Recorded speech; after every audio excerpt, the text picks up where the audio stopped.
আসসালামু আলাইকুম দর্শক, চলে আসলাম নতুন আইটি ভিডিও নিয়ে। দর্শক, আজকে আমি খুবই গুরুত্বপূর্ণ কিছু বিষয় আপনাদের সাথে শেয়ার করব। অ্যাজ ইউজুয়াল আমি আসার পর থেকে কিন্তু আমি আপনাদের সাথে খুব হাই ভোল্টেজ ইস্যু নিয়ে কথা বলেছি।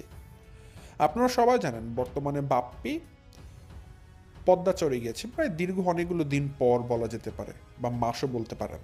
তিশা আগে গিয়েছিল যেহেতু মিমের নতুন সন্তান হয়েছে, আর বাপ্পি রিসেন্টলি গিয়েছে। তা আপনারা এটাও খেয়াল করেছেন তানও কিন্তু এবার গিয়েছে। যেই তান প্রায় দীর্ঘ বছরখানেক হবে পদ্মাচরে যায়নি। বাপ্পিরা যখন পদ্মাচরে যেত, তানকে কিন্তু বাপ্পি তার মায়ের কাছে অর্থাৎ নাজমান্ডির কাছে রেখে যেত। তান তার দাদির সাথেই থাকতো। তো দীর্ঘ অনেক দিন পর, অনেকগুলো বছর পর কিন্তু তান এবার পদ্মাচরে গিয়েছে, কারণ তানকে রেখে যাওয়ার মতো তো কোনো মানুষ নেই। তানকে না পারছে কুষ্টিয়াতে রেখে যেতে, তানকে না পারছে দাদির কাছে রেখে যেতে, তো তানকে নিয়েই যেতে হবে, নিয়েই গিয়েছে। তো আজকে অনেকগুলো বিষয় ক্লিয়ার হয়েছে আমার কাছে।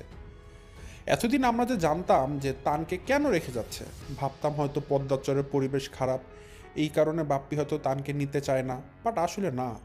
আমি আজকে বুঝতে পেরেছি তানের মতিগতি দেখে, তার চালচলন দেখে, যে বাপ্পি আসলে তানকে কেন পদ্মাচরে নিতে চাইতো না। পদ্মাচরে নিতে না চাওয়ার একটা গুরুত্বপূর্ণ কারণ আমি আজকে আইডেন্টিফাই করেছি, যেটা আমি আপনাদের সবার সাথে শেয়ার করব। খুবই গুরুত্বপূর্ণ একটা ইস্যু, বলতে পারেন একরকম তানের সাথে মরিমের একটা ইস্যু। কী ইস্যু সেটা আমি ভিডিওতে ডিসক্রাইব করে দেব। শুরুতে আমি এই জিনিসটা একটু মিস্ট্রি রেখে দিলাম। পরবর্তী যে বিষয় নিয়ে আমি কথা বলবো, বাপ্পি অফিসিয়ালভাবে সবাইকে জানিয়ে গাড়ি নিয়ে এই প্রথমবার পদ্মা চড়ে গিয়েছে। বাট আনঅফিসিয়ালভাবে কিন্তু বাপ্পি এর আগেও পদ্মা চড়ে গিয়েছিল তার মা মারা যাওয়ার পর। বাট যেটা আপনারা কেউ জানতেন না, এই বিষয় নিয়ে আমি কয়েকবার আমার ভিডিওতে আলোকপাত করেছিলাম, প্রমাণও দিয়েছিলাম, এবং বাপ্পিরা কিন্তু এই বিষয়টা এর জন্য এড়িয়ে গিয়েছে। তাদের চ্যানেল থেকে কেউ এটাকে ক্ল্যারিফাই করেনি, কারণ তারা জানে তারা গিয়েছিল, এবং এটা নিয়ে আমি একটা খুব দুর্দান্ত কিছু ভিডিও দিয়েছিলাম, আপনারা সবাই জানেন। তো এখন বর্তমানে অফিসিয়ালভাবেই মা মারা যাওয়ার পর বাপ্পি প্রথমবার গাড়ি নিয়ে পদ্মা চড়ে গিয়েছে। তো পদ্মা চড়ে যাওয়ার পর বাপ্পির হিসাব নিকাশটা একটু অন্য দিন বা অন্য বারগুলোর তুলনায় একটু ভিন্ন হয়ে গেছে। এবার বাপ্পির সরি সরি সরি এবার বাপ্পি সাহেবের চালচলনটা কিন্তু একটু ভিন্ন। কেন বাপ্পি সাহেব বললাম, সে সাহেবের উত্তরটা ভিডিওতে জানতে পারবেন। নেক্সট যে বিষয় নিয়ে কথা বলবো সেটা হচ্ছে তিশাকে নিয়ে। সেটা আসলে খুবই লজ্জাজনক কথা। লজ্জাজনক কথাটা বলতে গেলেও লজ্জা লাগছে।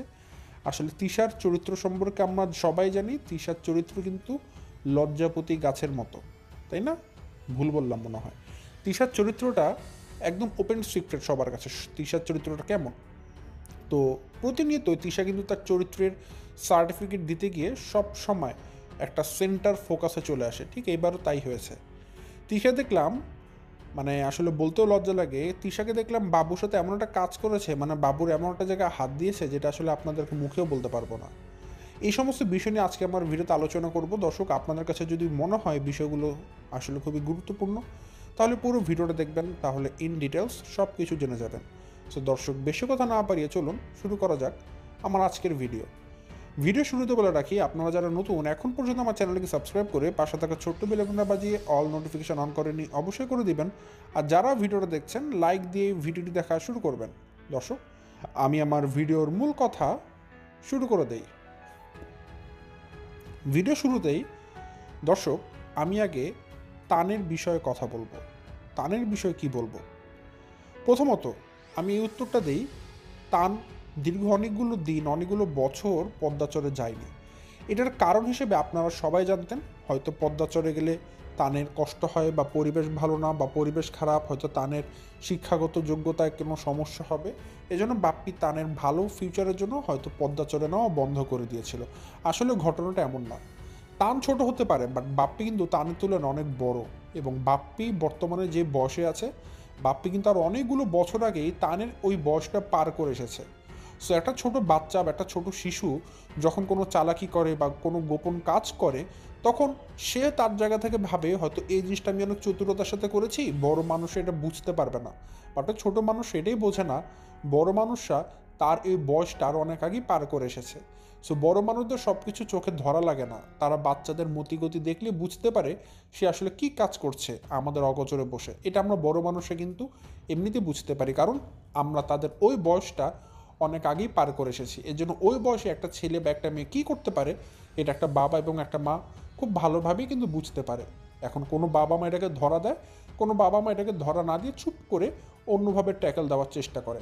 আমি মনে করি এই কথাটা সবাই বুঝতে পেরেছেন। তো তার জায়গা থেকে ভাবে আমি যে সমস্ত গোপনীয় কাজ করছি এটা হয়তো আমার বাবা মা বুঝতে পারছে না, বাট বাপ্পি খুবই চতুর। বাপ্পি জানে তানের মোটিভটা কী, তান কী করছে বা কী করতে পারে। এর জন্য বাপ্পি তানকে আগে থেকেই পর্দা চড়ে নেওয়া বন্ধ করে দিয়েছিল তানের কিছু উদ্দেশ্য বুঝে। বাট আমরা সেটা জানতাম না, সেটা এখন বর্তমানে রিসেন্টলি ক্লিয়ার হয়েছে আমার কাছে। আমি যেটা স্পষ্টভাবে বুঝতে পারছি, বাপ্পি তানকে পর্দা চড়ে শুধু একটা কারণে নেয় না, মরিয়মের জন্য। এখন বলতে পারেন ভাই কেন? সে কেন উত্তরটা দেই তাহলে বুঝতে পারবেন। আমি দেখলাম অনেকগুলো বছর পর কিন্তু তান এবার পদ্মাচরে গিয়েছে। এবার পদ্মাচরে যাওয়ার পর তানের সাথে মরিয়মের ঘনিষ্ঠতা আমি একটু বেশি দেখতে পেলাম।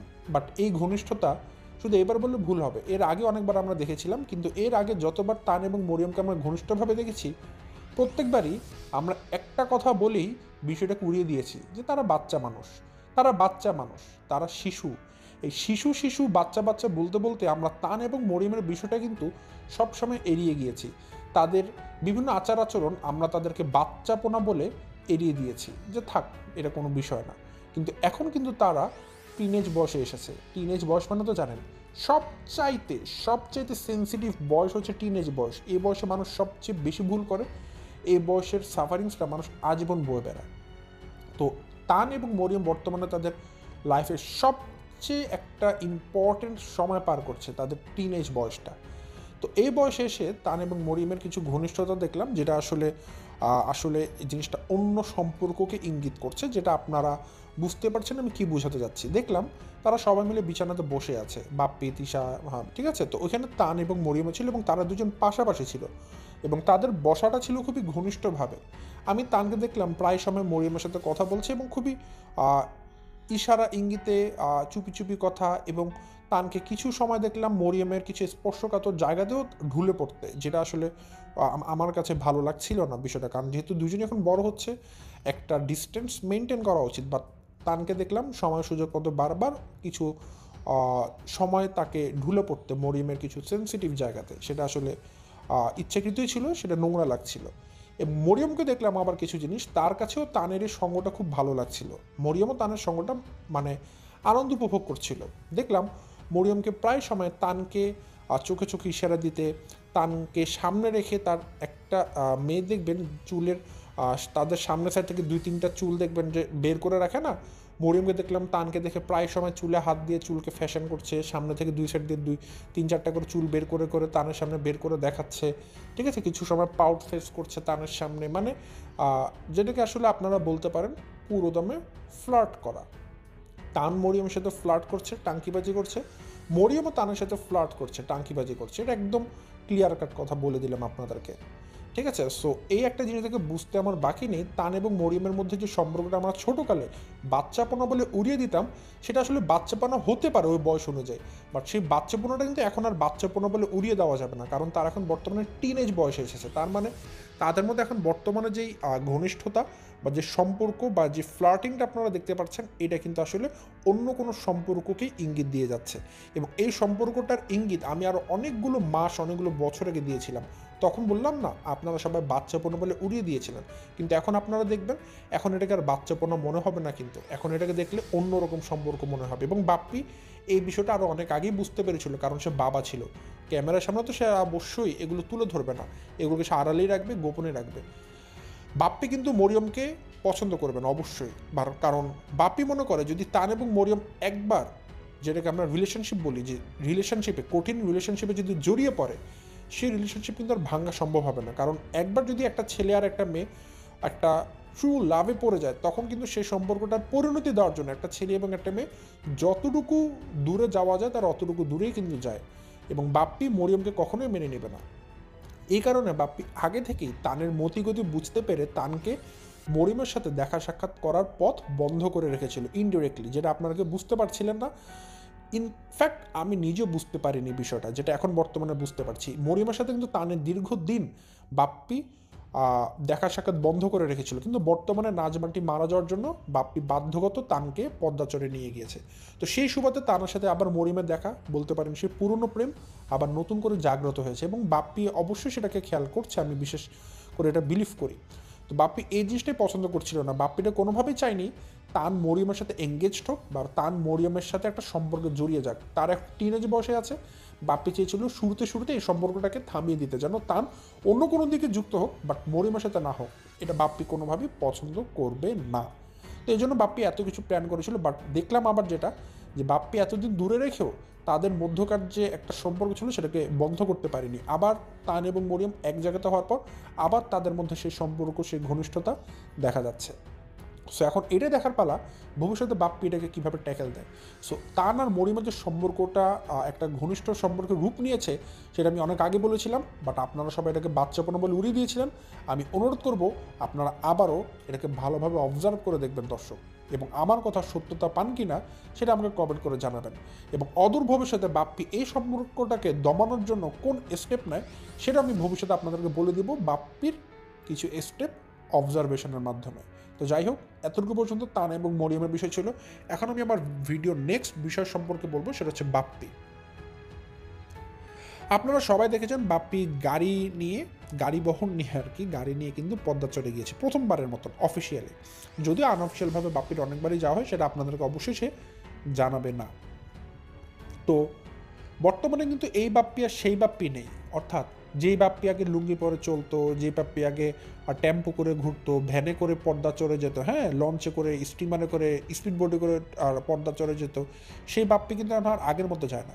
এখন এই বাপ্পি তার নিজের প্রাইভেট গাড়িতে করে পর্দা চড়ে যায়, একটা সানগ্লাস ফুটিয়ে ফুটিয়ে পর্দা চড়ে যায়, হাতে একটা আইফোন থাকে, তার একটা বাড়িও আছে পর্দা চড়ে, যেখানে এখন কর্তৃত্ব করার অন্য কেউ নেই, বাপ্পি একাই সেখানকার রাজা। তো এখন কিন্তু বাপ্পির মধ্যে একটা দাম্ভিকতা চলে এসেছে, যে সে এখন বাড়ির মালিক, সে এখন গাড়ির মালিক, সে এখন অনেকগুলো জমির মালিক, সে এখন রাজা বাদশার মতো চলে। ঠিক আছে, বাপ্পি এখন নিজেকে একটা অন্য লেভেলের কিছু মনে করে।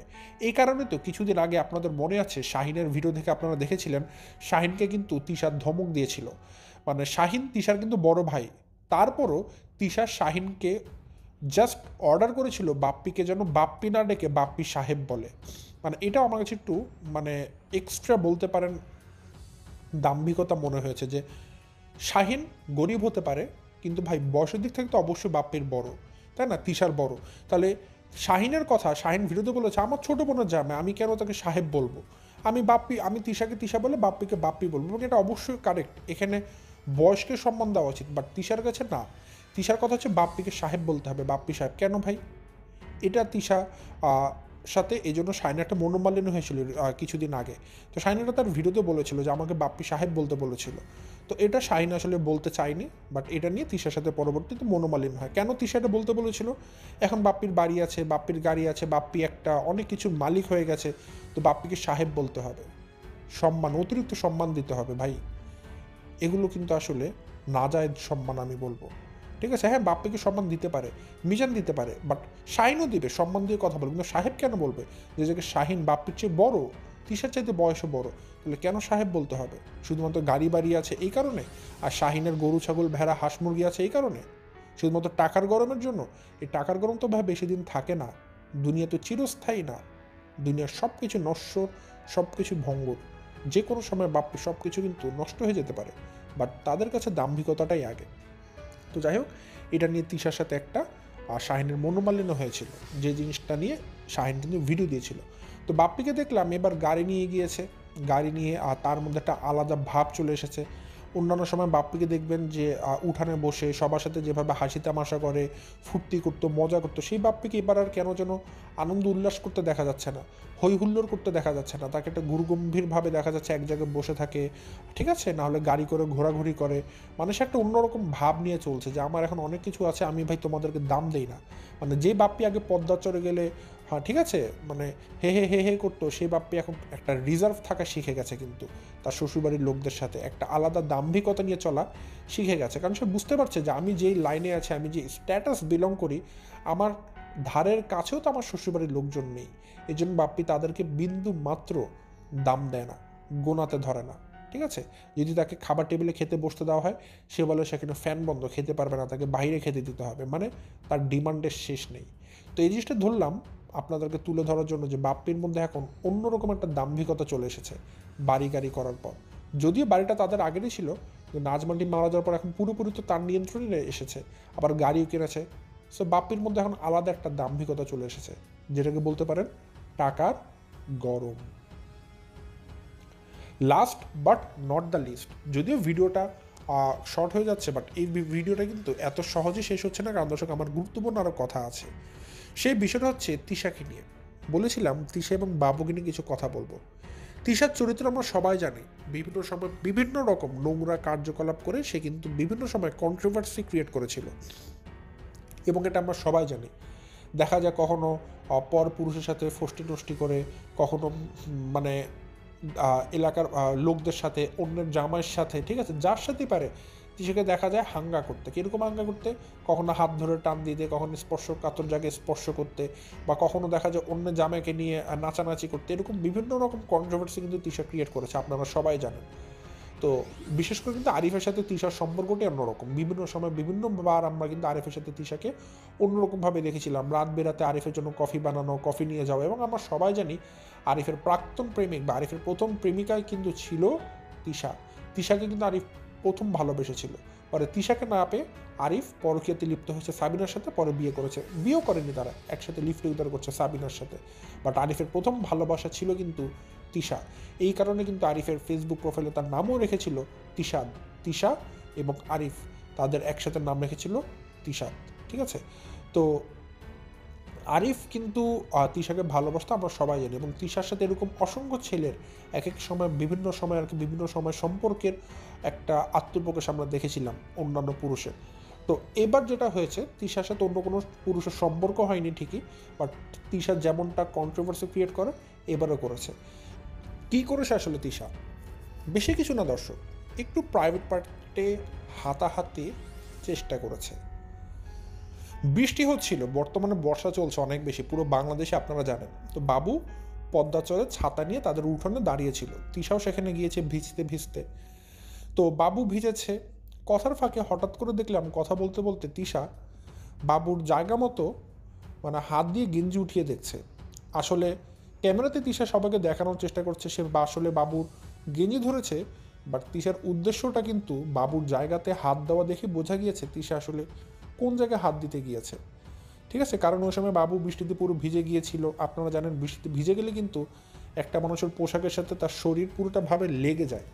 তো ওই সময় তিশা যদি বাবুকে ধরতে যায়, স্বভাবতই বাবুর বিভিন্ন স্পর্শগত জায়গাতে কিন্তু তিশার হাত চলে যাবে, এবং তিশা সেই জিনিসটারই ফায়দা নেওয়ার চেষ্টা করছিল। তো বুঝতেই পারছেন আমি কি বোঝাতে চাচ্ছি, বেশি ডিটেলস বলতে গেলেও খুব নোংরা লাগছে। তো এই ধরনের আচরণ কিন্তু তিশার কাছ থেকে আমাদের আশা করাই যায়, কারণ এর আগেও কিন্তু তিশা এরকম কার্যকলাপ অনেকবারই করেছে। সো এই সমস্ত বিষয় কিন্তু আমি গত কালকে বা গত 2 দিন ধরে অবজারভেশন করেছি।